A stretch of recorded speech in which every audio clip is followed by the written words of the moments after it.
What is going on, guys? Welcome to another episode of the Dent Digest Live Show. And, every week I seem to mute Manny. So tonight, Manny's really muted. He's on pause tonight. So, anyway, hope you guys are having a fantastic week. Bit crazy still here. The weather's a little weird.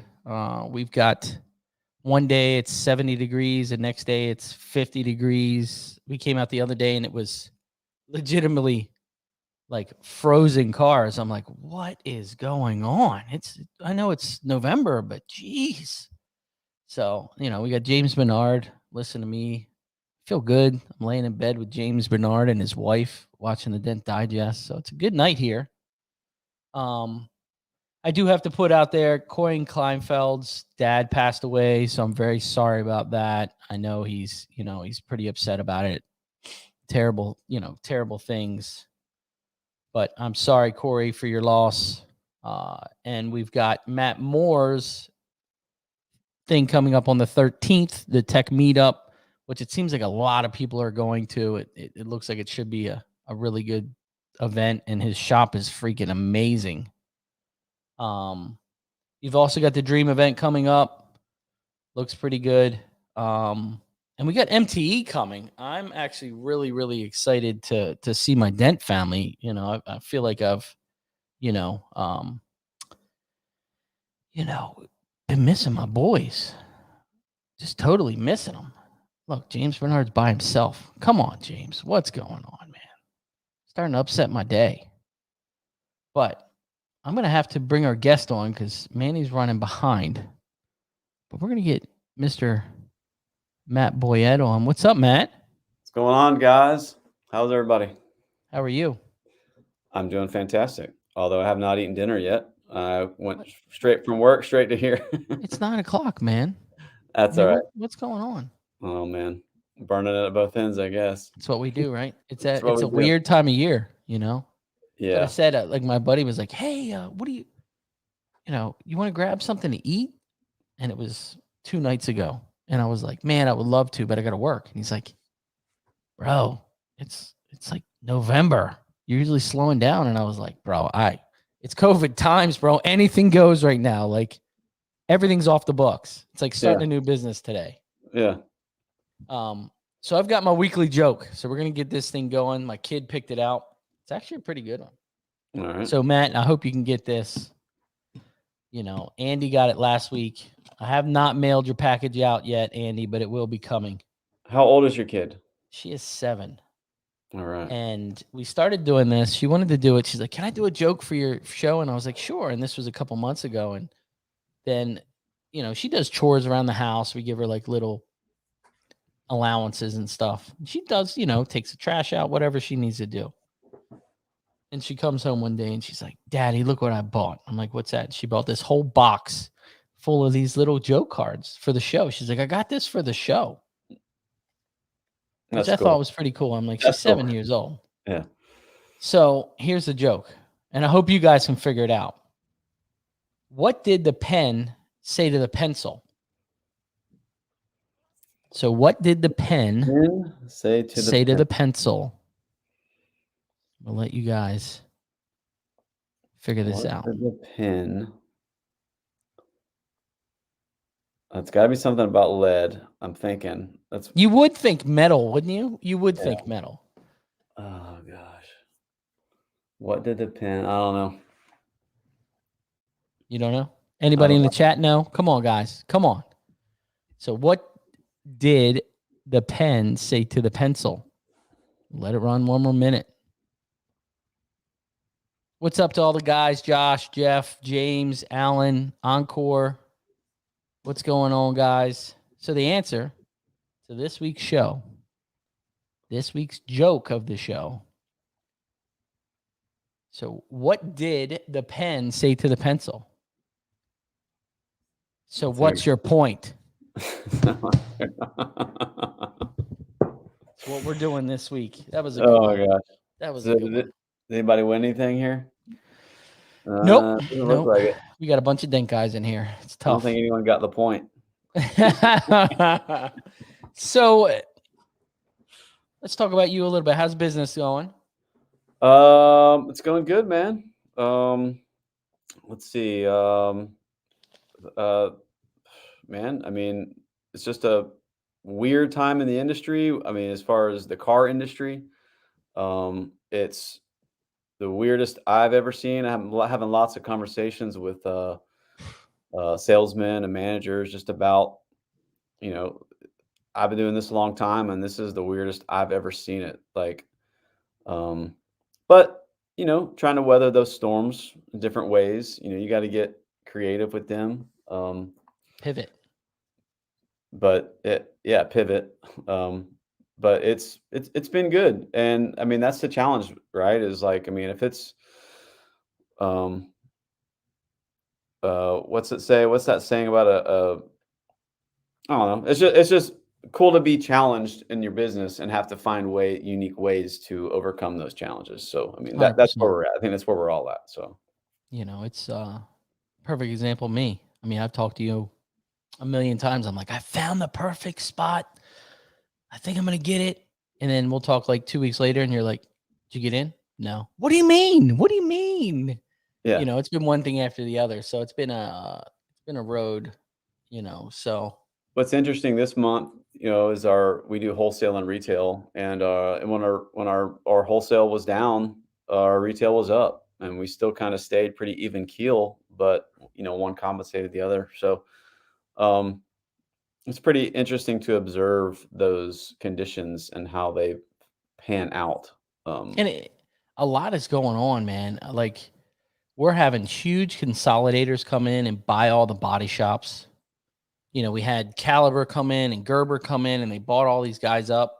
And now there's two other big heavy hitters in the area that are buying all these small guys up, and it's just crazy. It's almost scary that these bigger companies are coming in and buying them. One of the companies that bought all these body shops in my area, I think they bought 6 or 7 of them in this round.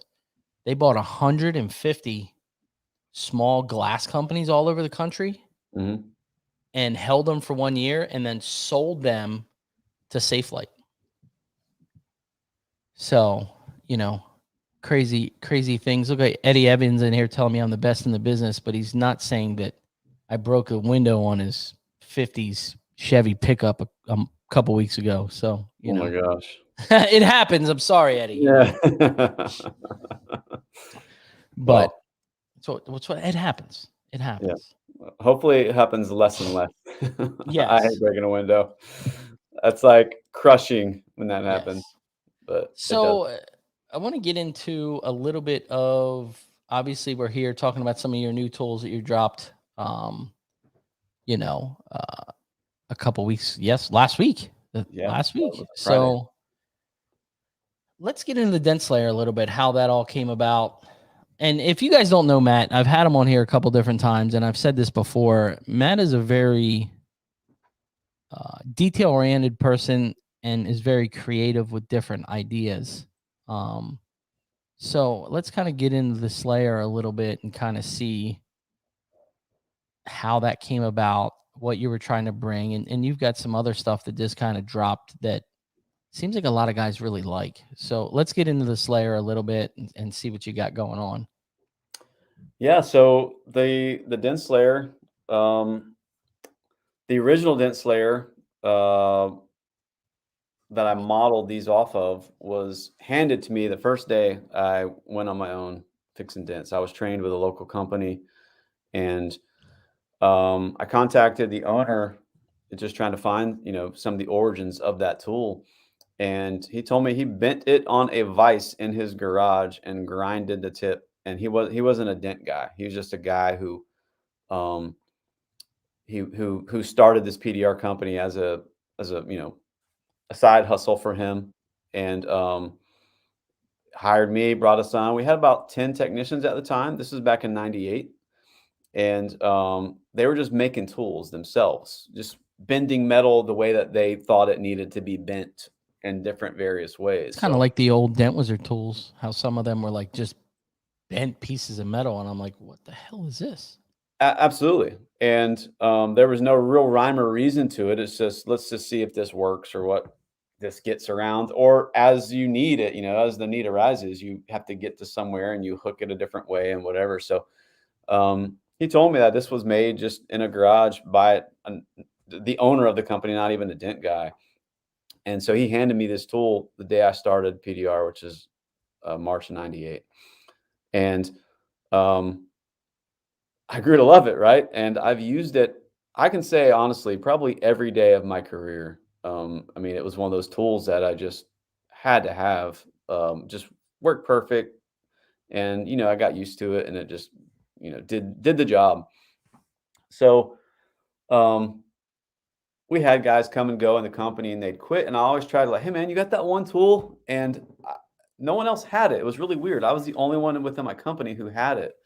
Or that I could find who had it. So I just could never find a duplicate of it. And so back in 2000 and I want to say it was 14, back in 2014, I met Bill Hewlett, the prior owner of Pro PDR. And I was actually working up in Minnesota, bought a fat head from him. He came down, he'd hand delivered it to the job I was at. We were at a Ford dealership up there and he hand delivered it to me and we talked and kind of started a little bit of relationship.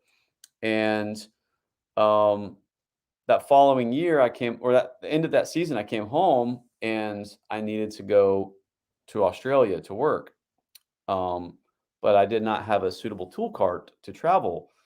So it's kind of a long story. I'm just kind of bringing it here. Hang on one second. Let me get our special guest on here. My special guest. Hey, everybody. Here's our special guest. It's Manny. Yo, what's up, Matt? What's up, Ryan? What's up? on? Dent Digest Show. What's Hey, up, did you everyone get out that there? ladder or what? No, I couldn't. I was trying to rush over here for the show to be here on time. You did great. You did great. What's up, Matt? How are you? On? Cool sign, by the way, behind you. I like it. Oh, thank you. Yeah, except so much lighting, it's not dimming out. But It looks good. I got kind of.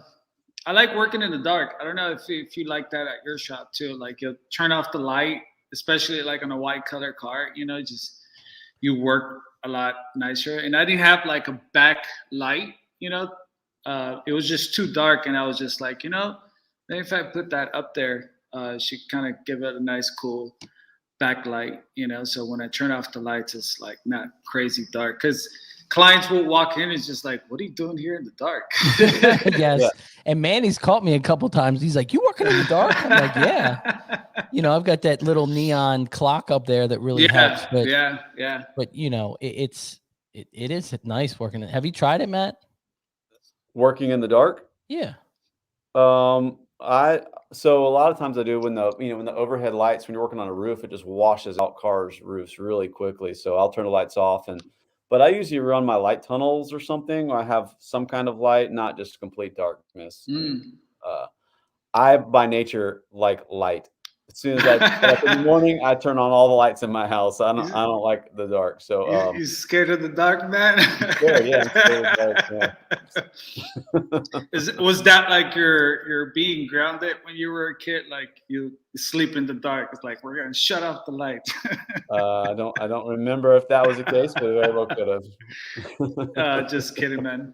Let's get back to Matt's story real quick so we can roll through that. All right. So where were you? Bill Hewlett. Yeah. So I met Bill Hewlett and I needed a tool cart to go to Australia and I couldn't find anything that I wanted to take to Australia to work out of.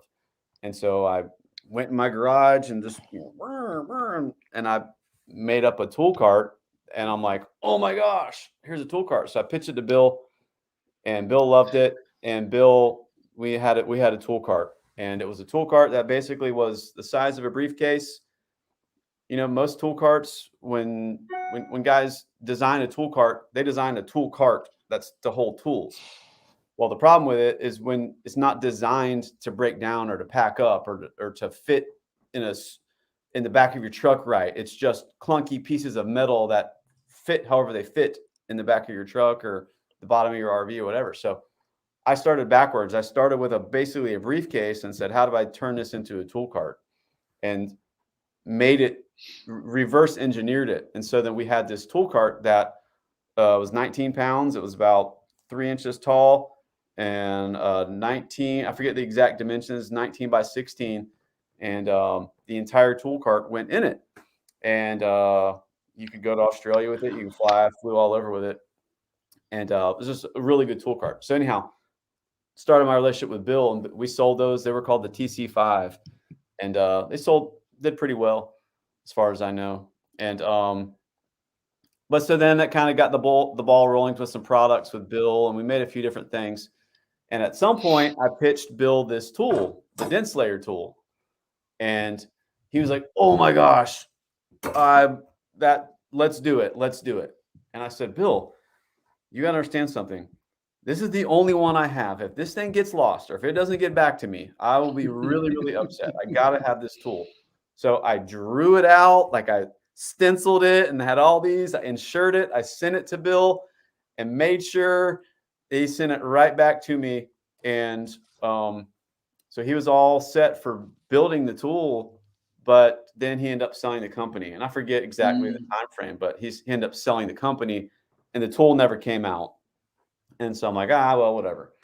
And then, you know, they consolidated some of their tool line. They scrapped my tool cart. They scrapped my other sissy post I was making.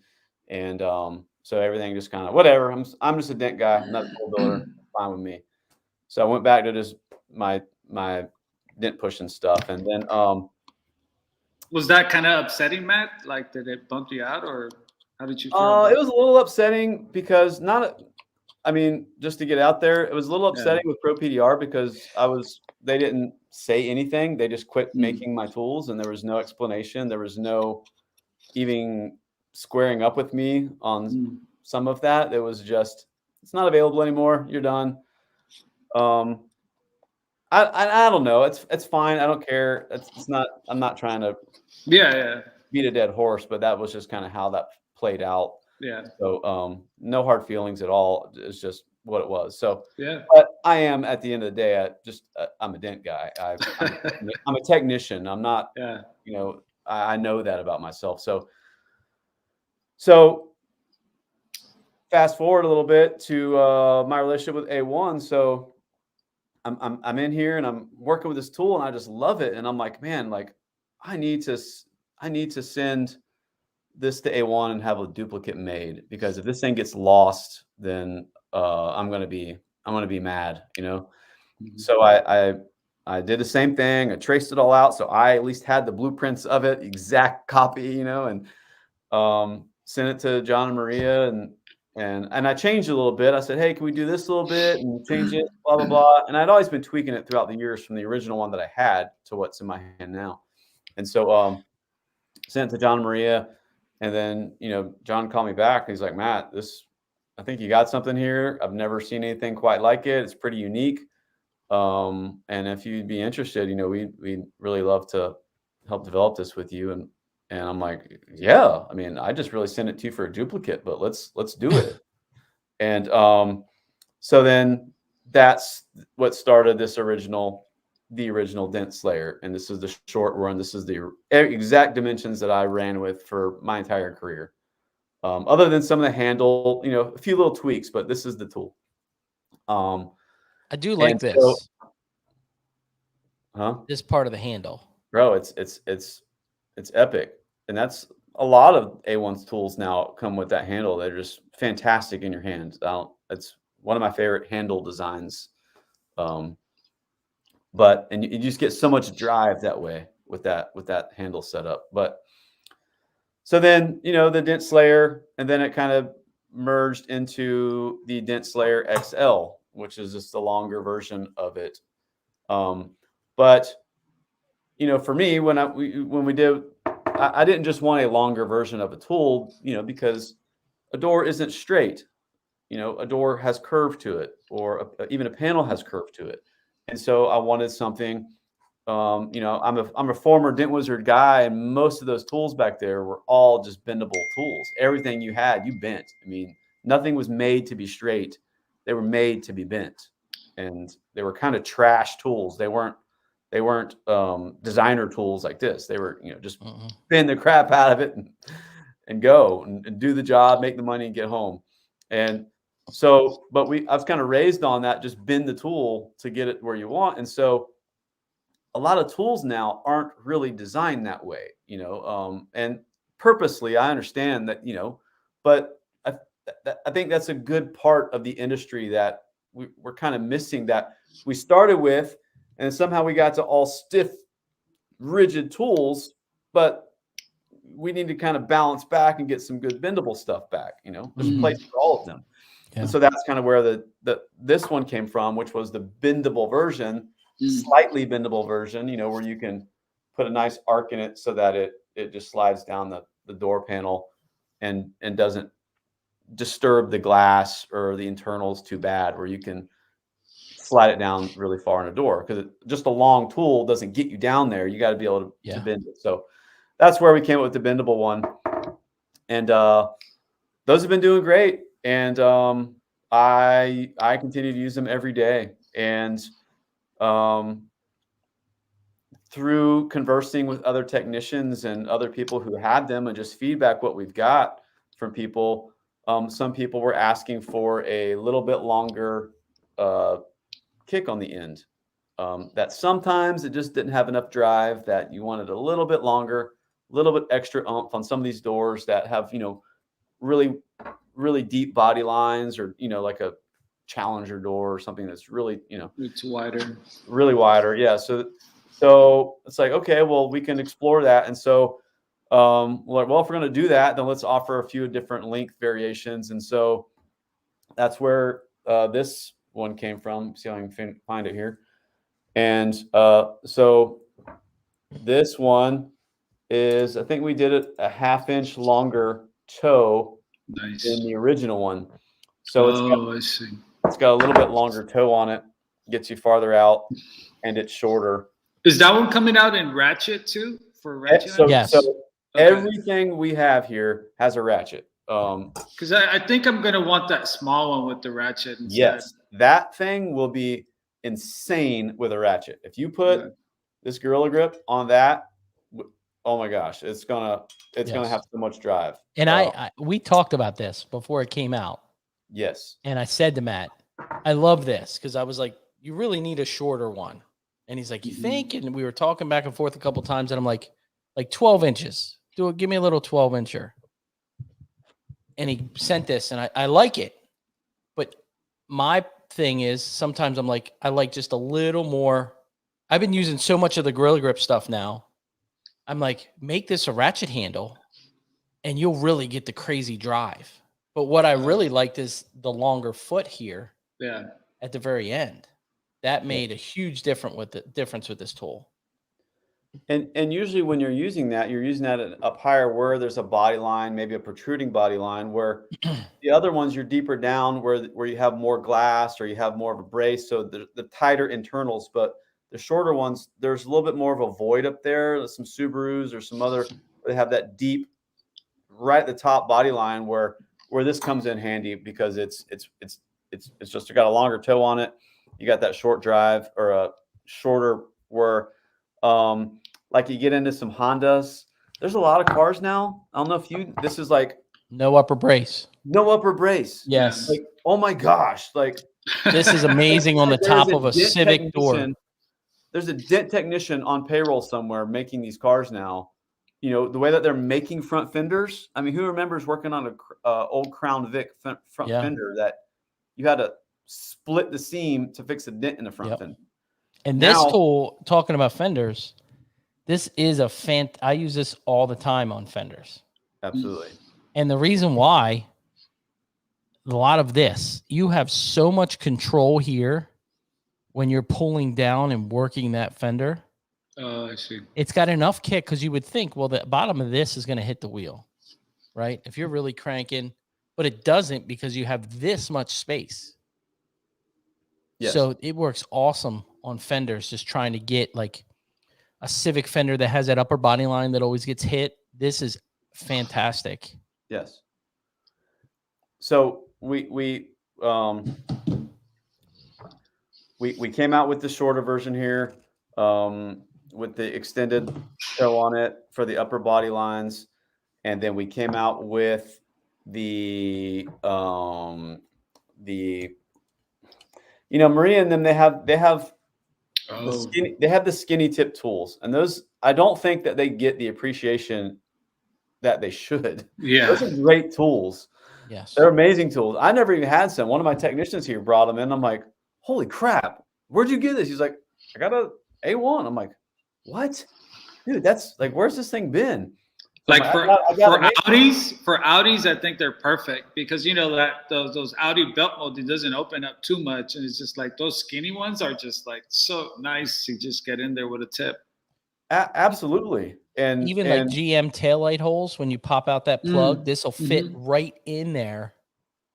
And when they sent this over, this tip that is on here, it's not like a lot of the tips that are out there. It is. And I'm biased because I'm friends with Matt, but I've been telling you, Manny, this is the tool you need to get. Because I saw it today. I hadn't seen it. Whatever this tip is awesome.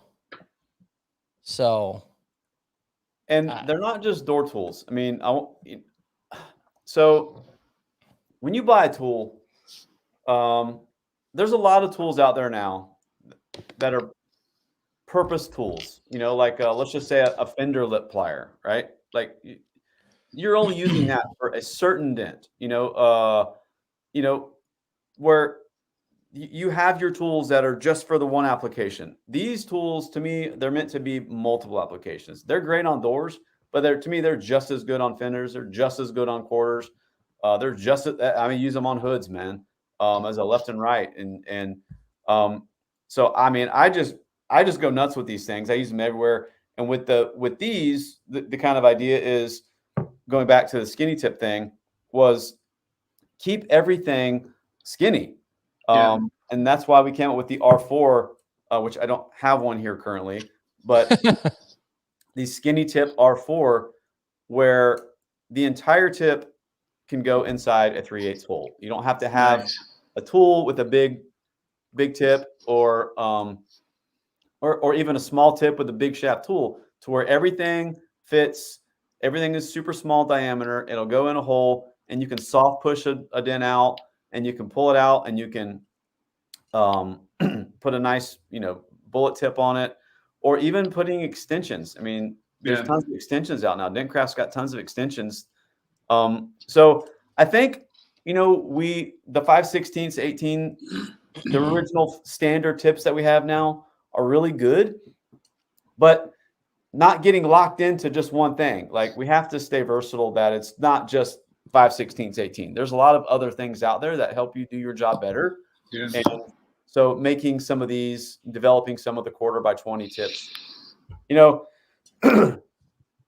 as an old Dent Wizard guy, everything was 1/4x20. Yeah. Everything Dent Wizard made in my entire existence with them was 1/4x20 tips, up until the industry decided everything was 5/16. Everything was 1/4x20.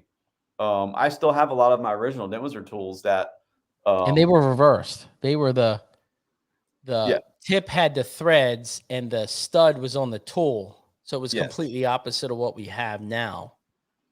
But like, what do you mean? Dentcraft. So if you look at the tool, the end of your tool looked like this. It had the stud on it. Yeah. Oh, I see. Yes. The tip had the hole. Oh, that is crazy. Yeah. The problem with that is if you dropped your tip, if you threw your tool on the ground and you dinged up your threads, then you couldn't put it like this. I can just get a new tip, right? For $10. Makes $30, sense. whatever. Now you're not going to ding up your threads throwing your tool on the ground or dropping it or whatever. So we don't do that. Who throws their tools on the ground? If you were a diligent, like you did. Are you one of those guys? Just No, years ago that's what it was. I mean, your tools were. They didn't have these nice fancy plastic tip handle. I mean, they were just stamped out literal pieces of metal, and you just throw them on the ground, as you're running your lobster. Now, does that one come with a tip? Is what Josh Dragos is asking. I'm not sure. Just to be honest here, we never really covered that. That would be John and Maria's. We came out with this tip, and we came out with the R4 tip. I don't know how they're selling it yet, how they're including it in there. I'll leave that up to them to follow up and answer. I think you should give both. Meaning, of course, I'm biased, but what I'm saying is this tip is a really good pushing tip. You need to have an assortment of 1/4x20 tips. That's the point of this, right? Is that don't just get one tip. Start you another assortment of 1/4x20 tips. Get you some skinny tip tools. There's a lot of good stuff out there that helps do our job better. Dentcraft is making the tips. Dentcraft has the 1/4x20 stuff or the skinny stuff. Talk to some other tip maker people that are pursuing making things too that are. Yeah, I think VIP makes some stuff. Yeah. So that's the next wave of things that are coming, I believe. So you'll see more options come available for this, is what I'm saying. But one unique thing that always sticks in my head with these is even with the Gorilla Grip versus one of these. So I do a lot of wholesale work, and you're flying through multiple cars a day, 10 to 20 cars a day. You're going fast. This setup scares me a little bit when I'm going fast, because you're sliding down door frames of cars, and there's a lot of metal here, and it comes in contact with a rail or a top upper of a door, or a belt molding, and you're in trouble. And so I do really believe in these style handles for that type of application, to where you can slide it in, and you don't have to be as gentle when you're touching the rail of a car or a belt molding, or if you leave it in the car to turn around and get your knockdown and it kind of falls back or whatever, you're not going to bang nothing up. So I prefer these for that type of application. But man, these things, when you put the T-handle on this thing with this, it just turns this into another tool. You have a direct drive, pushing style rod now. And you've got lots of twists, So anyhow, it's really good to have the hubbed ones, obviously. But for me, for doing the wholesale stuff, I believe in the rubber gripped handles, just for safety's sake, not dinging up a car more. I say belt molding because I've been there. Yeah. I think it's more about your wrist, guys. It is. I'm not gonna lie, Bet. I was watching your video earlier, Matt, when you were doing that Tacoma dent. Yeah. You were using the fixed handle one, and I could see how I respect you saying that's your go-to. But I was watching that video, and I was like, someone give that man the ratchet one style instead, because in the beginning I had problems with my wrist. Because you gotta just train those muscles, right? And I was just watching your wrist going like a certain way, and I was just like, give that man the ratchet handle one, because I don't know. I feel that you get that sweet spot, and then everything just feels a lot more comfortable. And that's what I said earlier, like respectfully, like I think that for that small version you have out now, I'm going with the ratchet handle for sure, because I can see that how working so many different areas and purposes. And I agree. And something that, just any tool doesn't have to be, when you got a tool that has just more mass to it, a longer length to it, when you lock it in a body line or whatever, and you're pushing, you can also do some of that leveraging too. So you have this dual twist and leverage. So you will lose that with a shorter tool. You'll get the drive, but you'll lose some of that leveraging also. So the Gorilla Grip will, I think, compensate for that, you know, where you can just have a just out to here and just Yeah, tweak you it get the on leverage. stuff. But we were talking about this the other day. Who was I talking about? Just about dent guys and injuries and stuff. I mean, this is my 24th year. March next year will be 25 years pushing. Nice. I don't have any injuries. I have some normal stuff just for me getting older, but I don't have any. My brother had rotator cuff surgery really early in his career. I know lots of guys have problems with their knees. Lots of guys have problems with their elbows and their joints. And I'm good, man. That's like good. Pushing that was a Colorado. Pushing that truck dent today. Like, it's no big deal. I do that all day, bro. I do want to do it with that longer. I mean, I know it will be easier. One thing about it too, what I really like just about the Gorilla Grip in general is that, you know, if you're in like a deep door where you lose your drive, the more it twists around, right? Yeah. So what I like to do is I'll put my tool in the door and I'll kind of lock it to where it's just touching the dent, right? Yeah. And then I'll take the handle and reset it back where I want to be pushing from. Yeah. And now you're just starting from right there at full leverage. You know what I mean? I love that. Much more drive where you're not just wrapping it around, you know, like a fixed handle is. Yeah. Now Maria's saying the tip is sold separately. Makes sense. I mean, because you have the link. Because you have options, you know, you could pick out your favorite tip and, you know, just match it. Absolutely. That's not bad. Yeah. Matt, do you ever use your ratchet in reverse? So, you know, like, here, hold on. I don't know. So you pull it towards you. Yeah. So, you know, normally you would push, you know, but like turning it around.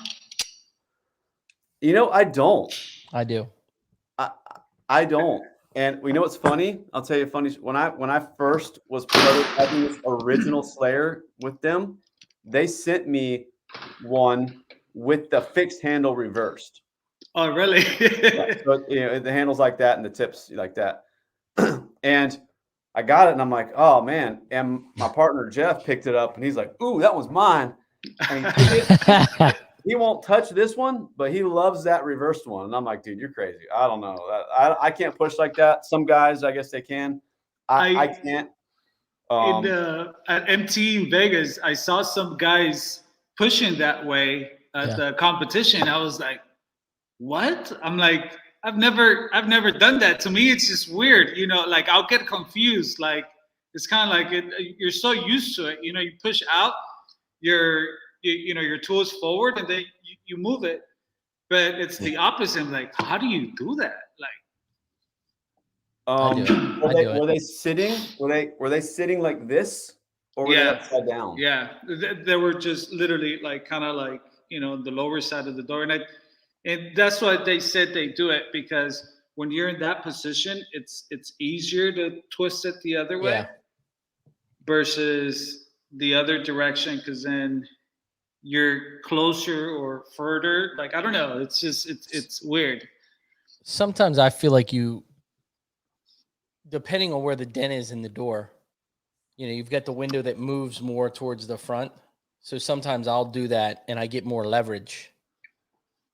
You know what I mean? You're getting the more leverage on the tool. Yeah. Yeah. I'm trying to think. I don't think I do that. I mean, I don't. A lot of people I see that, but there's a few guys out there who work that. I mean, Ryan says he does it. It's weird, man. I think the only time I would do that is if I was like, you know, had the tool in upside down, you know, hooking it in a brace. Yeah. You know, then I mean, I don't see why I would do that. I mean, I understand why guys do it. I don't see why I can't see myself set my tool up that way to do it. You're gonna have to try it tomorrow. Yeah, I'll try it tomorrow. Yeah. So obviously they can get all these tools at A1. Yeah, all these are manufactured by the team at A1. So and everything should have a bendable shaft, except for the original one. That's super stiff. It's made to be stiff, not bendable. They heat treat it here, so it's all tempered here, but here it's made to be bendable. So that comes with that's the XXL. So I don't have one of those here. The XXL is a longer version of the XL, and it has the longer toe on it. So for getting down deeper, even in the doors, guys are asking for that. It would work really well in an Explorer door. Absolutely. To where you go down and it's got that wide body line down low, or an MDX, to where that foot would really get the bottom of it. I could have used it today. Yes. So it's extra long and it has the extra long toe on it. So, but yeah, all these are at A1. They should all be on the website now. I know they were the other day. I don't know how many they have, if they still have them in stock, but I know that they are all live. I did a little screenshot of the app and put it on my Instagram where you can go through it. They're all up there. It's really cool. I want to kind of go into this briefly, if I could. I saw, John Vidine had his video he did the other day, his response to people kind of questioning him and why he, they're talking about his tabs breaking, and that he designed it that way, just, to make money off of the backs of technicians and stuff like that. And as ridiculous as it is, I know that people have questions about why technicians, the motives behind getting into tools or whatever you're doing. Man, my motives into doing what I do, I'm under no illusion that I'm going to get rich making and selling tools. That's never going to happen. And I started into this industry when I was 21 years old. I'm 45. This is my life contribution to society as a dent guy. And I just I'm not going anywhere. I don't have any backup side hustle that I'm going to be doing at some point. And I'm a dent guy, and I'm probably going to have some crossed up dent tools on my tombstone at some point. But I do it because I love this industry, and I eat, sleep, and breathe this industry and tools. And I just wanted to bring something to the market that, for one, I love and I use daily. Every one of these I use daily. And I just want to share that with people and make them available for people. And I think we should celebrate as an industry varieties of tools, then try to demonize guys for bringing more tools to the market and say you're trying to get rich off it, or you're trying to let me tell you, you're not getting rich off these tools. Weird. No, but I think it's important, and I think I'm kind of happy that you said that, Matt, and that you just lay it out there, because it was funny because earlier today a client was looking at all my tools, and he was like, "Wow, all these tools," and I said, "Yeah, I love tools," and then he was like, "Who comes up with all these tools?" And I was like, technicians themselves. It's just like they figure out what works better, and they want to share it out, and they'll make these tools. And this is some of the tools that I have, and I believe that, and the fact that you're saying that and you're clarifying that, that's awesome, man, because that's the reason why I have the tools that I have, because I know that there's a technician out there who's designed them so that it could work. It could make our jobs easier. You know what I mean? And I choose to think that way, and not to think of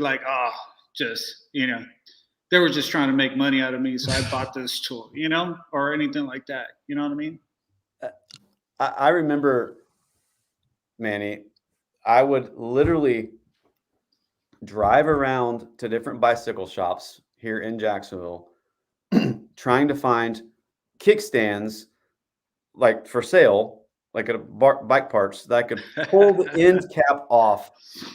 And because they had these really hard little rubber caps that you couldn't push through, on like a chair tip, or something that you're pushing and you pop through. Those bicycle kickstand ones are really dense, and meaning we had to invent tools. We were driving around finding. I mean, I have tons of knockdowns I've showed. I've got deer antler knockdowns, and I literally would get pencil sharpeners and wood dowels and make knockdowns out of on a pencil sharpener and use those until they mushroomed out and throw them away and make more, or just sharpen it. Like literally, like that was what we did. And trunk rods but and even guys before me for that. I mean, I know, I got into the industry in 98. So even, if you go back another 10 years, there was the guys who trained me had been doing it 10 years. So where did they get their stuff? Where did those develop? Yeah. If you would imagine, guys in the woods cutting a path with a machete, and then after the brush is cleared, then they come in and they pound the path down, and then eventually they pour down a concrete slab, and then eventually they widen it and make it a road. And that's what you guys have available now, is a wide freeway of tool availability, and anything under the sun that you want to push with, tap with, hammer with. Like pick what you want. You got cheap, you got expensive, you got whatever you want available. You got YouTube videos of how to do dents. You got everything at your disposal now. And years ago, that was not the case. There was no internet for dent guys. There was no tip configure, there wasn't. We had to make a lot of this stuff. And so, and I think a lot of it, like, I'm not getting finished. I don't want to cut you off. I was going to say, now you're seeing some of those things come full force to where, and this is a new take on an old classic. This isn't anything new. I'm not trying to say this is a new design. This is an old 25-year-old design that is in my hand that I'm just trying to say, hey man, try this and see if it works for you. It works for me for my entire career.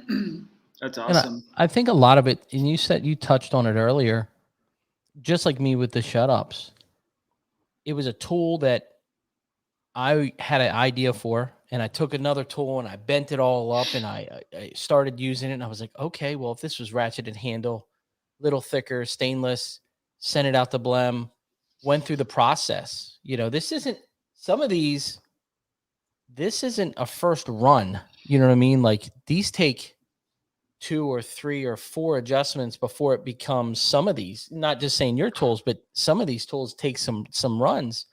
But I think a lot of it is just all of us have idea on a tool to where if this was just bent just a little more, I think it would work really well. You reach out, you get the tool made, and then the tool manufacturer says, why don't you bring it to market? Like, this is a really good tool. Bring it to market. So, I think we're all very lucky that we have manufacturers that allow us to do that, and I don't think it's always about making the money, because at the end of the day, Matt Boyette is making 13 cents off this tool when he sells it. You know what I mean? It's not about the money. He wanted the tool for himself, and then he brought it to market because there's people like me that absolutely love the short dense layer. So, and not just, sorry, Ryan. You're fine.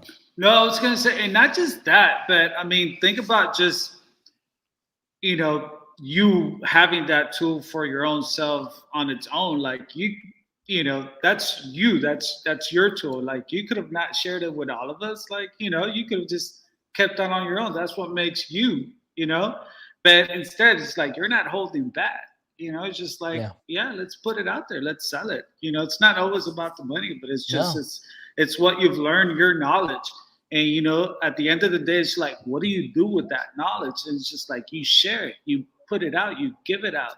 And that's what you're doing with your tools, So I definitely give you the respect. And that's the same with the skills, right? I mean, that's the same with some of the workshops. We're just sharing knowledge, right? I mean, we could all sit back in our own little cities and suburbs and say, don't share. We did. We did. Back to that, right? And just say, nope. Back in the day, we were all hidden. Yeah. But but yeah, we're all just sharing knowledge, sharing information. And that's all this is an extension of knowledge in a tangible form for me. You know, this is what's worked for me. Hopefully it works for you. Yeah. I don't want people to get sideways. Going back to like John Vidina stuff. I hate it when people get sideways and thinking that that there's other motives involved. Maybe for some guys there is. I'm not speaking to everybody's motives. I don't know those. Right. You know mine. We all saw John's, right? He did his video, which was, I mean, I couldn't stop watching it. I didn't watch it. I didn't see it. I watched it. I couldn't get off it. I mean, he was pouring his heart out. And when was that? But Matt, the thing is that there's always going to be people like that. That's just the will of life, that you have a decision if to think one way of it or to think the other way of it. You know, you're always going to have that. You know what I mean? Sure. It's part of being in business, you know, and like when you're a good, you know, technician and you make your own tools, there's going to be a lot more people coming at you. You know what I mean? And I'll give you a quick example. It's just like the stuff that I post on TikTok, you know, when I have just the few, let's say 100 people watching it, everyone's like, yeah, thumbs up, great job. But when you get the thousands of people watching you, you're going to get people that are like, nah, you suck. Mm-hmm. You don't know what you're doing.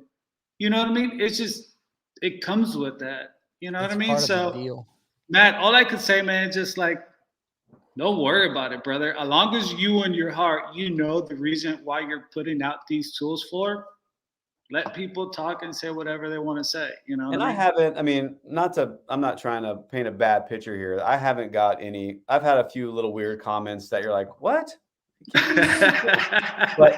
but for the most part, I mean, you got to have thick skin in this industry. I know. And I'm not trying to, you know, play the little violin for me. All I'm saying is that I just wanted to come out of the gate saying that this is why I brought this tool. Yep. Man, if it works for you, Manny, use it. If it doesn't, don't buy it. I don't want you to buy a tool that hangs on your wall you don't use. like just more tool availability. And guess what? Yep. The more tools that come available, the more we collectively can push this industry a little bit further, a little bit further, a little bit further. Yep. And it's an organic growth from technicians yep.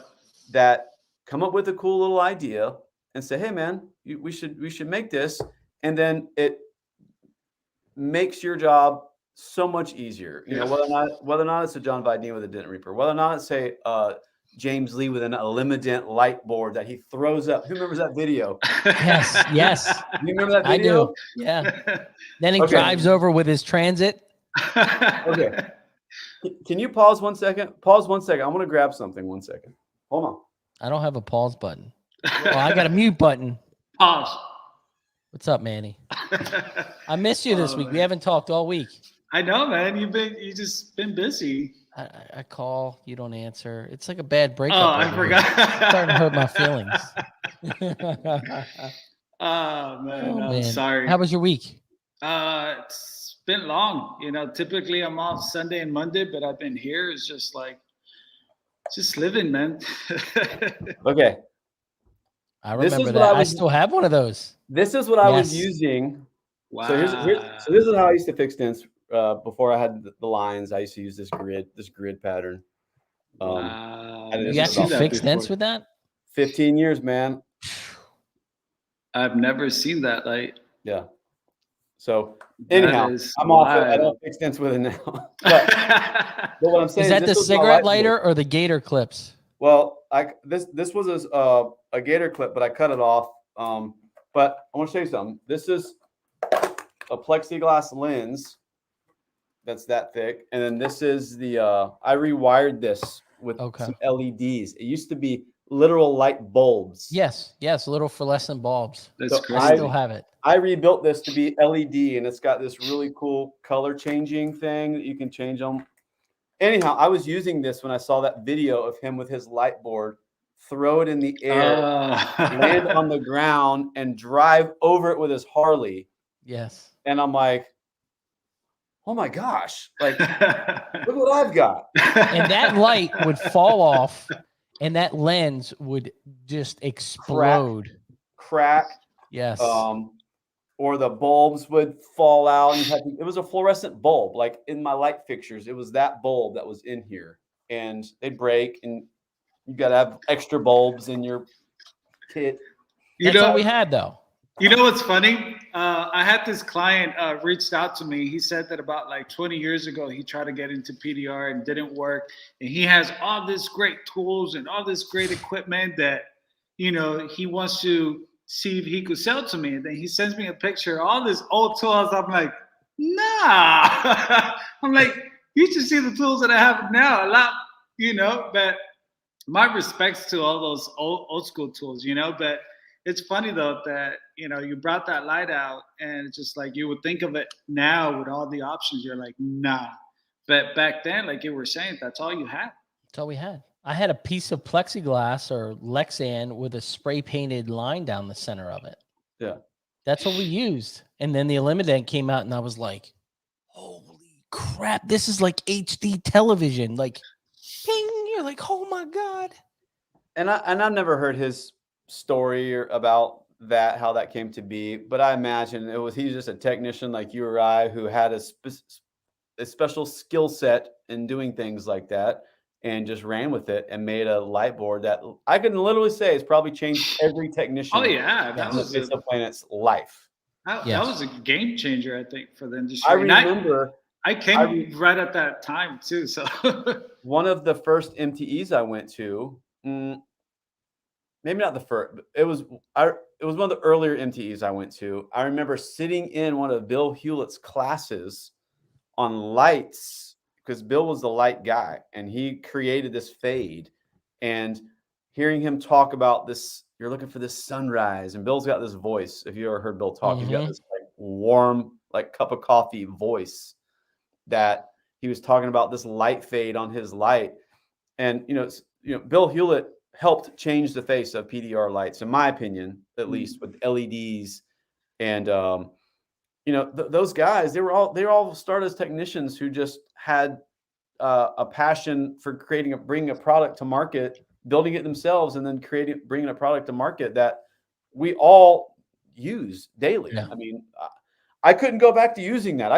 We tried hooking it up in here, and put it on a car, and you're like, what the heck is this? I got normal, you know, boards with non-lit stuff that I set up, and I'll put like behind my board, and I'll kind of try to go back and forth, and I'm like, how did I fix dents with this? I don't know how. Yeah.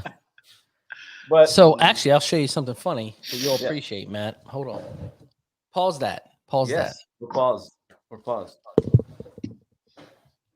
But for me, like, what is so fun about this is that pursuit, right? Like, we're all pursuing the best door tool or the best liar. This is what we used to fix cars. Wow. Spray painted line. This is what we used. Spray painted line. Lock line would go on here. Technology, my friend. You guys are so freaking lucky. And you know what? And that board would fall, and the corner would bust off of it. You put a little piece of tape on there. By the end, the board would start to get smaller and smaller and smaller. So much tape. Now, Matt, I did want to get into, do you have your pack out cart near? No, I don't. It's in near. No, it's packed out. No, it's all put away. But, you know, if you want to talk about that briefly. Yeah. That, I don't want to claim anything unique to that. That to me is, I took two really cool products, which is Chad Peters and Todd's 2MB1, those mod rails. I saw those as soon as I got my hands on those mod rails, my brain lit up. Probably like James Lee's did when he saw it as light board, right? Or my brain lit up with the mod rails, and I'm like, oh my gosh, this is awesome. And we had the early versions of the pack out, and I'm all on I'm not just on the dent tools, I'm on the construction tool, Instagram stuff tool. And so I always see what's coming down the pipe and those guys. And as soon as I saw those pack out drawers coming, I'm like, That's it. That is it. And I ordered those like 6 months before they released. And so anyhow, as soon as we got those, and I was telling Chad, I'm like, dude, this is it, man. This is it. If we can get these pack outs with your mod rails. And so all I tried to do was take 2 existing really cool products, which was the pack out drawers and the mod rails, and just find a way to unify those 2 things together to make a really cool tool cart. That's so cool. I wish I had. I'm going to get I'll show you. I'll send you a picture. I have this original. So when I first started, when my boss gave me this dent slayer tool, he also brought me a piece of luggage like that you would roll through the airport, like, and it has the wheels. You tip it back, and we would drill holes through the top. We'd stick our whole tools through that, and the front pocket, the big one at the bottom was for your window guard, and the small one on the top was for your knockdowns and your tappers and little hand tools. And that is crazy. That's what I would run my accounts with. At some point, I built a diamond plate version of that with big dolly like pneumatic tires on it, and it's all diamond plate. And I hand built all the pockets and out of metal. So I'll give you a cool little video, or I'll try to find that cart. I still got it. But so I've always been about like how the things we use to do our job, right? Like tool carts or whatever, because you got to carry these tools from car to car, or from job to job, or country to country, or whatever that is. And so I've always had these little tool platforms that I've always messed with. And then when I got with Bill, we had the Pro PDR cart, the TC5 that I made. That was just awesome. And so I've always been kind of pursuing this platform that we work off of. And as soon as I saw the Milwaukee pack out, I just knew, like, okay, this thing's going to be really close to me. Like, for me, it's almost pinnacle of like what you can make for what we do, because it has to be versatile. And so with that pack out, it's supposed to be versatile. It's supposed to be, I've done hail in multiple countries. I've done the production hail. I've done the body shop hail. I've done the mobiles to people's driveways. I do retail shops. I do I've done it all. And so for me, when I look at a system, like, I'm not just a production hail guy. I'm not just a body shop hail guy. I'm not just a retail guy, or, or a wholesale guy. You see these guys run around the auctions that got a handful of tools, and that's all that they need. Yeah. And then you got guys who got a fully, 6-foot-long TDN cart with everything known to man. And so I'm looking at what's a good platform for me now that I'm doing my own business and I have multiple services that I provide. So that pack out is really a versatile system. It gives you the drawers in the middle. It gives you the mod rails, and it just works. So all I did was marry those 2 things together. I don't claim anything unique about that other than just fitting them together. And but if anyone's not tried the mod rail, it's changed. And Chad said it back in the day. He said, this is going to change how you work. And I was like, get out of here. There's no way. And it did. The efficiency that I have at the shop with that cart and the mod rails, I'm faster. I'm cleaner. I can grab, I can literally sit on the floor to fix a dent, and I know where I'm grabbing and what I'm grabbing. And it's easy. It's on, off, boom, boom, boom, boom. You're not fighting, putting it through a hole. You're not pulling it out. It's all, it's a double bend and you're fighting it. This thing is straight off. Soon as those like foams get like not worn in, but like where you need them, and they start to get a little wear, I'm telling you, that mod rail is what people aren't talking about, where I think the mod rail doesn't get the recognition that it should deserve. Like, all these tools now have these crazy bends. I mean, if you just look at the Stanliner lineup, like, nothing's straight. Nothing's like just a right angle. like everything's got this crazy bends and, you know, Yeah. so when you imagine, or even just big, you know, if you look at some of the big fender tools they got with the dollies on the ends and stuff, like that ain't going in any hole. And if you do get it in a hole, it ain't coming out easy. You know what I mean? Yeah. Like, so to just think, you know, on that plane of, oh, we just drill a hole and then put our tool through it. That's kind of an archaic way of thinking, meaning you're not evolving that with the tools that are evolving. You know, those stand liner tools won't fit on a tool cart correctly with the whole system. No. With Chad's system, they will.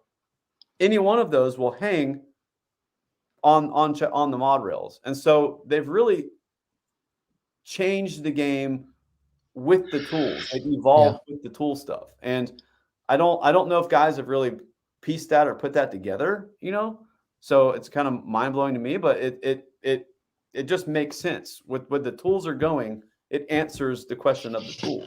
Yeah. You know, I was laughing because what Ryan was saying, that like sometimes you're in position, you want to grab the next tool, but it's like you can't get it up. That's me. I'm working on a fender. I'm down, and you know, I know my next tool that I want to grab, that because And you're like, how mine's set up. God, I gotta get it. I gotta, you know, I'm bent myself to finally get it, and then go back to that position. It's like, oh, So I hate that sometimes. Do you own a mod rail? No, I am sad. Have you ever put a tool in or out of a mod rail?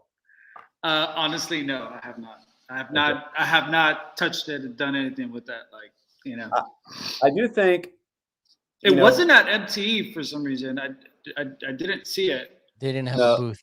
They didn't come this year. Are they going to Vegas? Orlando. They're going to be in Orlando. They should be. As far as I know. And he will be at Matt Moore's. Oh, okay. So, but I think if you do have a question in your head about the mod rail, is it work for me or is it not work for me? I think once you put a tool in and out of it, it'll really, cauterize that in your head. I think you'll be like, oh, okay, this makes sense. I'm gonna put something out there. I did this before with another one of Chad's tools. If you buy a mod rail and you think it's worthless and you don't think it doesn't work for you, I'll buy it back from you. No questions asked. And the only reason I say that, the same thing I did with the crown jewel, because I believe in it. And absolutely, it's really, really good. I mean, like I said, if you're unhappy with it, you buy it, send me a message. My wife's going to hate me, but I'll buy everyone back without any questions asked. But I know I'm not going to, because they're, I'm telling you, Manny, literally today. And the reason I said that with the fender was I was working on a busted Civic fender that I fixed the same fender 3 times. And I needed another tool. I was sitting on the floor and I just grabbed, and I was already there. I'm telling you, that's how instead of this, instead of reaching out of the hole, me. I was literally pluck it off, put it back, pluck another one off. Tools aren't all over the floor. Like it's literally thoughtless when you are pulling off of that mod rail, pushing and putting it back. You don't even have to really look. It just goes. Yep.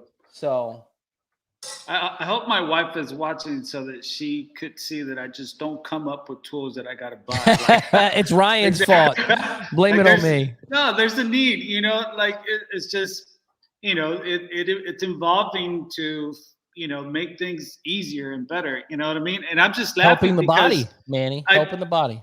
I am telling you that's the reason why I keep laughing, because every single time I hate myself having to get up because I cannot slide that tool out of that little tight hole, and it's just like, and you're truly right. If you could just, grab it and slide it in, all right. Can we get honest here? Like real honest.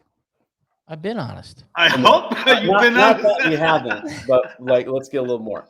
So the amount of money that I don't care what you do, if you're Hale or if you're a retailer, if you're a wholesale guy, the amount of money that, if you're a dent technician in America, the amount of money that you make compared to other trades and the amount of money that you have invested in tools that you spend to make that money.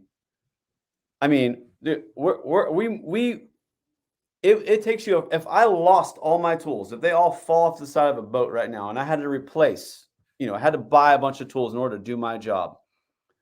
For me to do that compared to a mechanic, that's a fraction. Yeah. That's such a small amount compared to what I can make versus what some of those mechanics make. Yeah, that's true. Right? Like the buy-in to be a PDR tech, we all, whine and cry about, some stuff and the pricing and stuff, but you walk into the service department and you look at mechanics, a toolbox that's $40,000 for a toolbox. And then fill the toolbox. My partner just got a Snap-on box that's over my head. Mm-hmm. I can't see in it. And I said, "That's great. Now you got to fill the stupid thing." Like, yeah, I mean, look at now this. the real cost incurs. I mean, this is $3,500. Yeah. I mean, comparatively to what you make in this industry, compared to what you have to spend in order to do that, is insane. And dent guys are the biggest complainers and the biggest whiners when it comes to spending money to do their job. It's ridiculous. Like, I come from the school of, listen, man, I'm an old school tech, and I think I can do. I was just talking to Chad about this. I could walk into Home Depot right now with no tools and find something and come out and fix a dent on a car with crap out of Home Depot. I know I could do that. And I think you have to have that as a technician. You got that resourcefulness. So I appreciate that old school. I can fix it with what I got. But I also come from the new school of, man, buy what's out there that you don't have to drive around looking for a kickstand thing. Yeah. Like, they got it. So just buy it.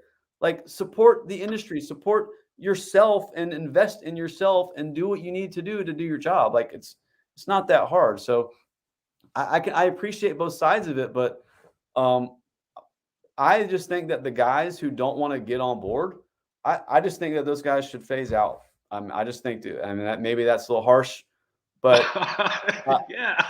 I know guys, I literally know dent technicians in this city who do not own a hot glue gun. Yeah. That's crazy. Like, it's mind blowing. Yeah. And they're not fixing real dents then. Well, I mean, I don't know what I'm not trying to, but that type of mentality in my brain says you need to go away. You're bad for the industry. Like, you're gonna go be your dinosaur. You're not evolving and not evolve.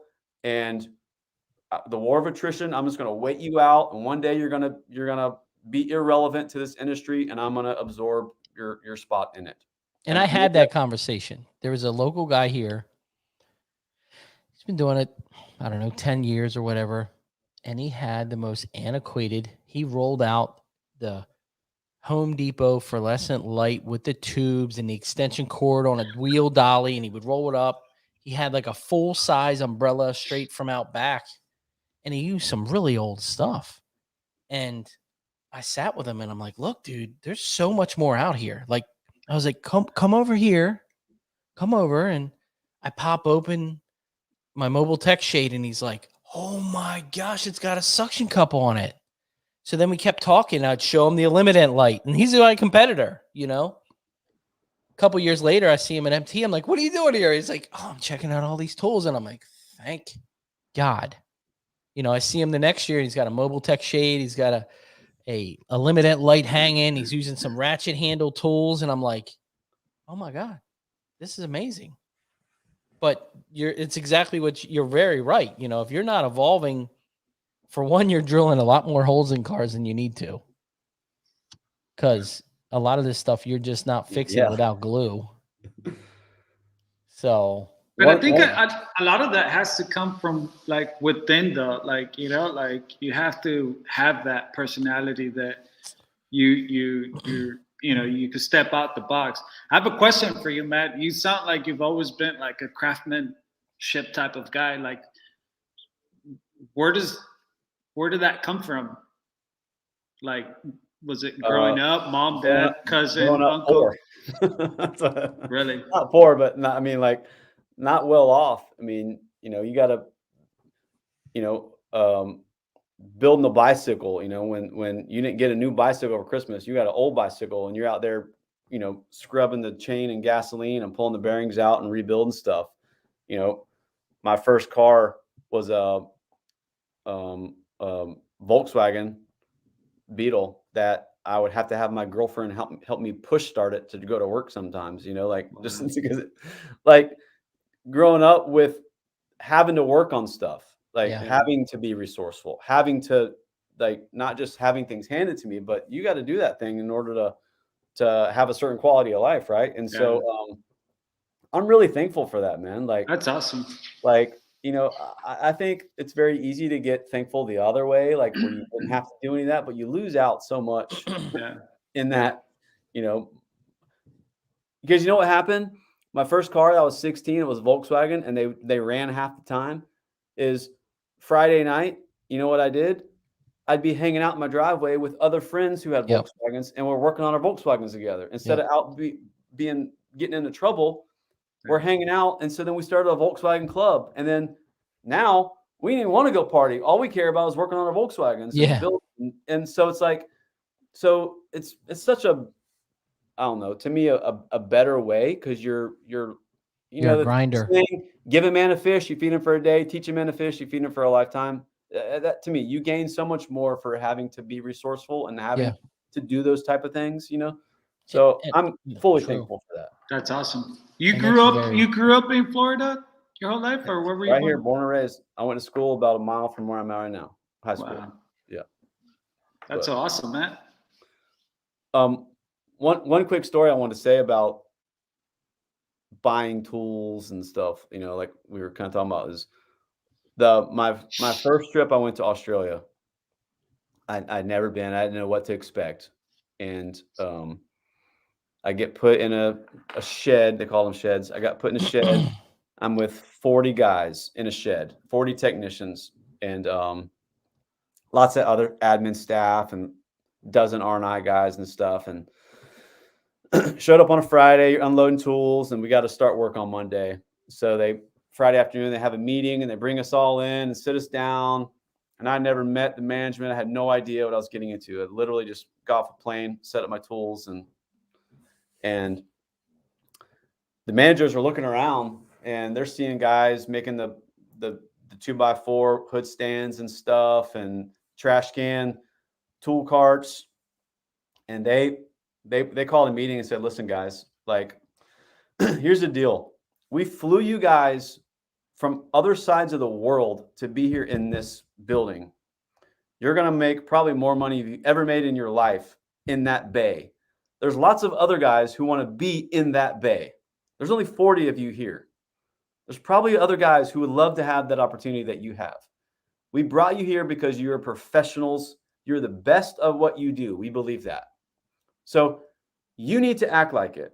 And they said, I don't want to see 2x4 hood stands. I don't want to see trash can tool carts. They said, it's Friday afternoon. You have till Monday. And I want every one of you to have at least $10,000 worth of tools in your bays, or just pack them up. And I'll bring someone else in here who will appreciate that spot. And invest in yourself, because we're professionals at what we do. I mean, you're not seeing professional athletes in any other arena play with, oh, I just, these are my old, I cut grass in these shoes and I like to run track in them too and play football. You know what I mean? Like, it just works. I've had this and it just works. I mean, dent guys come up with the most lazy excuses for not having to buy something. It's really sad, but we're professionals. We ask for all the money. You can read the social medias about guys complaining because they don't get X amount markup on this dent and they're not going to touch it if they don't, but yet they want to complain when they have to buy a tool that costs them a little bit of money. And it's really sad, man. I come from, have the old school knowledge. You can fix a dent with anything. But have the new school approach to buy the stuff that makes you better and act like you're a professional. You don't have to fix a dent with a screwdriver. You can, but you don't have to, right? A lot of our business is image. And I've said this before. When you look professional and you ask for that high dollar repair, you don't get as much pushback. Okay. When you drive up in your Prius and it's got tools and you open up the back and shit's falling out, or you roll up in a truck that's logoed, everything's organized when you lay your tailgate down. Or a perfect example, when they come in my shop, I don't have a waiting room. They come in, they see a nice tool cart, all the tools are laid out and orderly. I think they feel more at ease than the 2x4 hood stand or the, trash can tool cart. I think we're asking a premium every day for what we do. Doesn't matter if you do wholesale, doesn't matter if you do retail, doesn't matter if you do body shop. We're asking for a premium. Act like it. The guys all want the Snap-on toolboxes. There's a reason. Yeah, absolutely. It isn't because they want to spend 40 grand on the toolbox. It's because it's their image and it's their way of, showing that they take pride. Absolutely. And if you go get your nice high-end car worked on and you show up and some guy's just got this, 30-year-old junky, greasy, nasty tools that are spread all over the place, you're gonna let him work on your car versus the guy who has invested in himself. And please don't get me wrong, I'm not saying just because, some of those are the best technicians ever. I understand that. I'm not saying that. We're not talking about ability. We're talking about, if you do have that ability, reinvest that back into yourself and into your trade to show people that you have that ability, right? That's all we're saying. Exactly. You don't, I truly feel on the sales end, it's easier to close the deal when you show that professionalism. Yeah. My neighbor would always come to me and be like, man, your cars are always clean. He's like, I drive past your house every day. And I'm like, how the hell? And I said, you know why? Because when I pull into this guy's multi-million-dollar garage to fix he's got $10 million in the garage of his own cars. When the car is filthy, he's already has a different thought of me right off the bat. It doesn't matter how great of a technician I am. It's the same thing with your shirts. You've got a big stain on the front of your shirt, or your hat's so sweated through, it's got multiple lines. Your first line of defense is you. Yeah. That's their first thought. So, I hate to say it, but it's about your image. I had a client that, walked in the shop and he looked around and he's like, I got no questions for you. I think you're the guy to fix my dent. And I said, why? And then we got into that conversation. He says, well, I could see how everything's organized and how you keep clean.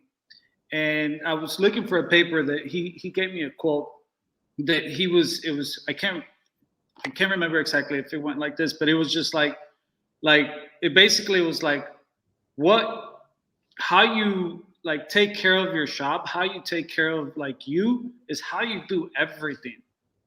It's not the exact how he said it. I was looking for that quote, but basically just said how you take care of your own stuff tells me is how you're going to take care of my car and how you're going to perform your work, and it goes, a long way to, what we're talking about is just the more you invest in yourself, that means that you're reaching for the highest of your own self, of your quality. And with that comes with better pricing and better clients and things like that.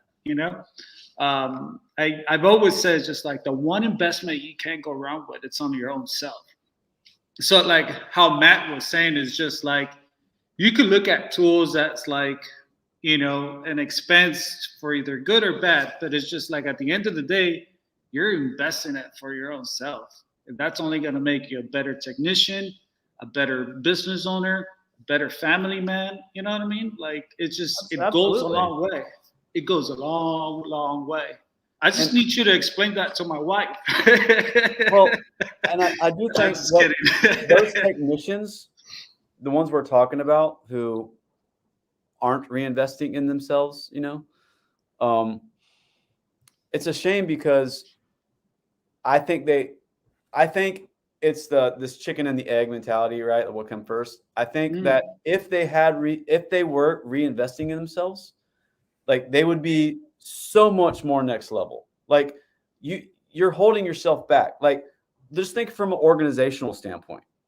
Like I've worked where I've thrown my tools on the ground. I've told you about a second ago where we're throwing tools on the ground, but now I don't. Now everything goes right back in its spot, and I work so much better that way. And I'm like, I'm such a better technician working that way, clean, organized, reinvesting in myself. And those guys who aren't, I think that they're only hurting themselves. They would be so much more better, faster, cleaner repairs. Yes. Like when you walk into, and it doesn't have to be a shop, man. Like forget a shop. Who cares about that? It can just be your tool cart, the back of your truck, Your van. Your van. Yep. Like when you open that up in the morning and it's clean and it's nice and it's state-of-the-art tools and it's the right equipment to do the job. And when it's something about it to me, like you're gonna start your day better. You're gonna push better. You're gonna probably make more money. You're gonna value yourself a little bit more than if you're just that guy who's hasn't changed in 20 years. You're the dinosaur. Everything's old. Nothing's new. You haven't evolved. You're not gonna be living up to your full potential in that setting. Yeah. You're not going to do as cleaner repairs. You're not going to get the money that you want. You're only hurting yourself, I believe. Yeah. I agree. Matt, where can they find those pack out carts? Well, if they want to see them, they can go onto the Mod Rail group. I also posted a video onto the PDR Tool Time group. Hudson tagged me in something and I posted a video, but I've showed them on the 2MB1 Mod Rail Insight group. If you're interested, you can reach out to me on Facebook or Instagram, and I can send you more details on how I can either help you make one. I can just tell you how I'm doing it, or I can do it for you. What is the price on that thing? Because I wasn't sure. I know that the actual cart itself is, a couple $100 plus the mod rails and foam. So the bottom roller is like $80. Each drawer part, it's a 2 or 3 drawer. They're about $150 each, depending on where you get them and if they're 2 or 3 drawer. So $150 each. The top section that I'm building, that I'm marrying with the mod rails, is about $65.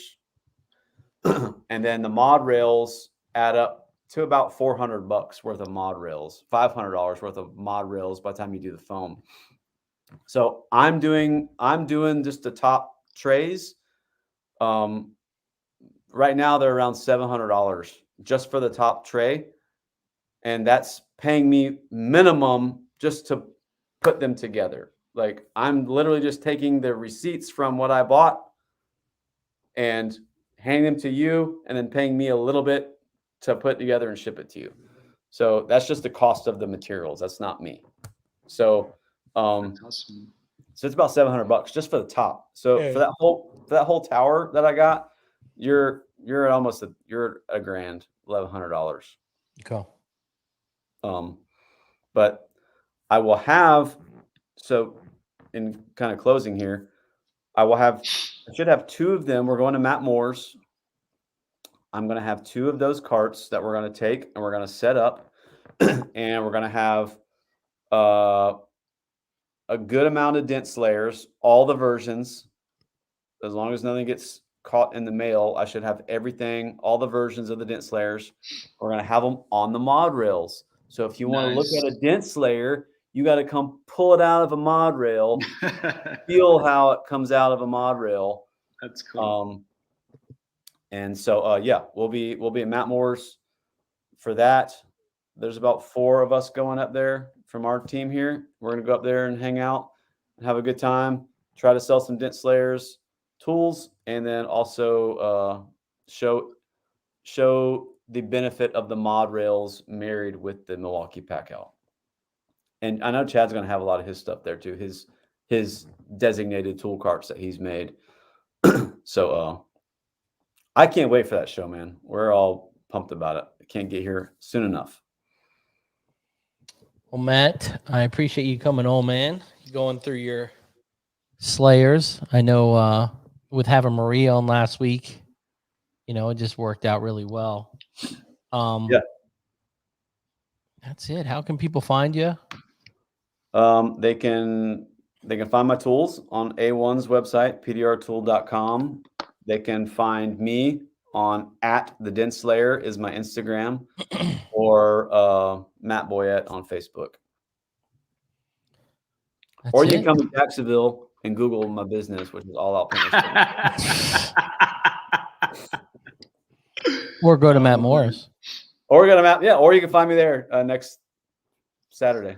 We're driving up Friday after work, get a hotel, hang out all day Saturday. We're gonna try to party all night Saturday night, and then drive back Sunday.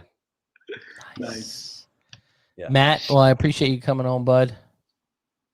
Appreciate you guys having me and the opportunity to tell the dent community about what's going on with the tools and the carts and stuff. It's always a pleasure. I love talking dents and tools stuff. So seriously, thank you for sharing your tools and bringing them out, to the world. I mean, to all of us, Yeah. Thank you. Of course. Thank you for that. Not a problem. Mr. Boyette, you have a fantastic night. Go get some dinner, and I'm sure I'll talk to you. All right. I appreciate you guys. See you, Matt. buddy. Not just YouTube, but the rest of the guys watching. Love you guys. See ya. Later. Later, Matt. Good old Boyette, man. Let me tell Matt's so cool, man. you. He is. He's a good dude. It was cool to listening to, him growing up, where his craftsmanship comes from, because everyone has a story, We do. Everyone has a story. That's awesome. I'm glad you made it. Yeah, man. Thanks. Glad you made it. I had the client with the Mercedes picking up as soon as I got here. And then he was just so happy. He just kept talking about how happy he was. He was just like, come on, I've heard this before. Let's go. But I was just playing with that. I was just like, just let him be. I was gonna literally give you props right off the bat of the show, but you were running late. But man, you did a really good job on that repair. Thanks, man. Thank you. Did a nice job. And that color is so hard. It's a tough color. Yeah. Shout outs to Chris, because I started that job last night and I glue pulled 80% of it. And in the beginning, I just couldn't get that glue to stick, and it was because it had ceramic. And typically on any car, you just buff it out, you're good. But it was matte. It was just like, What'd you use? I ended up using acetone. Got another trick for you for that. What's that? Stoner makes a thing called Tarminator. Okay. If you put Tarminator on there, it'll remove the ceramic without damaging flat paint. Really? Yeah, it's called from Stoner, called Tarminator. Smells terrible, but it works really, really well for that. I've had some cars that literally glue would not stick. It was like the car had static electricity on it. You know what I mean? It was like, yeah, so much. And I tried it one day. We had a can at the shop because we use it for like taking glue off of cars. And I sprayed it on a towel and I wiped it. And I sprayed it on a towel and I wiped it. Stuck the tab on it. It was like, I was like, yeah, really? Wow. Oh, man. So, but on matte paint, it works really, really well. See, I was so scared at the beginning. I was trying the alcohol and it wasn't coming off. I was getting so desperate. I was thinking of polishing the thing. That would have been bad. Yeah, until I decided to call Chris, and I was like, Chris, you do the ceramic stuff. What can I use? And he was just like, man, just be very careful. Be very careful. He says, but you could try the acetone, and then I was on the phone with him. I wiped it down a few times, and yeah, sure enough, it started pulling. So luckily I was able to pull most of it, and came out great. I did wanted to show you. Did you see this thing? Bro, me and Ashley were looking at that last night. I was like, What in the hell is this guy making? Soup? What is this, queso over there? This is what is that plate that they call Hot plate. queso fundido. Yes. So it's just a bowl, and basically whatever this bowl material is gets really hot, and literally just makes a glue soup. And the reason why I got this is because last week I had a bowl and I was using the large tabs. And I mean, the heat gun, I was using the battery heat gun, you know, so you could only get so much juice out of that. But to try to put glue on that big tab and like to keep it at the same temperature was so hard. You know so what you need to get? like, You need to get the new trifecta from Anson. oh, I heard great things about that. And then that's when I was just like, wait a minute. If I just have a glue bowl, I could just literally just scoop out as much glue as I want, put it on I the saw tab. it yesterday. Ashley's like, what in the hell is he doing? I was like, I don't even know. I was like, let me swap over. I can't even watch this anymore with this. He was like using a spatula. I was like, what in the hell? Listen, I brought all the glue that I used that day because they were like big tabs, and literally it's all in here. I don't know if this is a good thing or a bad thing for the industry, but I don't know. So far, I thought that was pretty cool. But yeah, man, it's been one of those weeks, you know. Yeah. Big jobs, small jobs, different ideas. I'm off tomorrow. Wow, must be nice. Tonight is the last night that I'm 43. So look at you, man. I made myself take the day off. So me and the wife are gonna go have some fun. And can I get everyone else to join me? Happy no, birthday! That's tomorrow. It's only 10 o'clock. Happy birthday! We gotta mute him. We gotta mute Manny again. Manny's muted. He's muted again.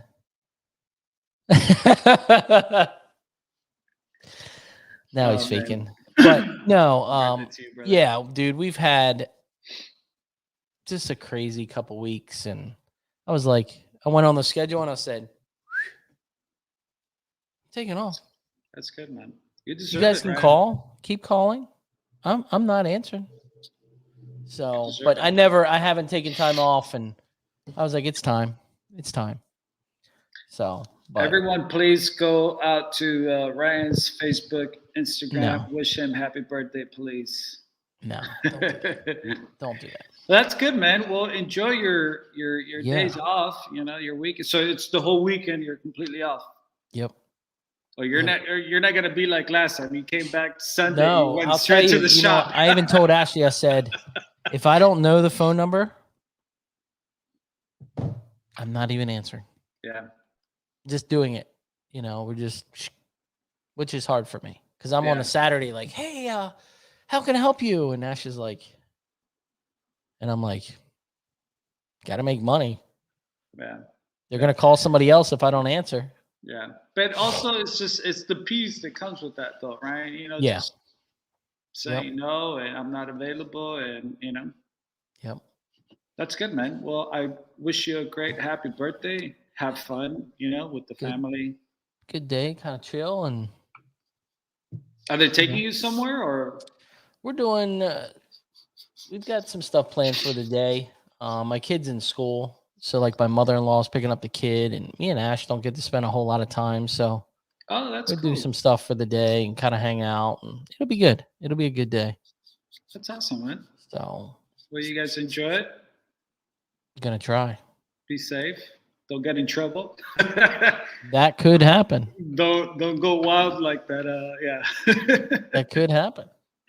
Well, I'm glad you guys were watching tonight. It was a good show. Manny, again, I love having you on. I appreciate it. Appreciate you. You guys have a fantastic night. Thanks for watching. Keep it real. Have a great weekend, Manny. Glue ball. Get your queso.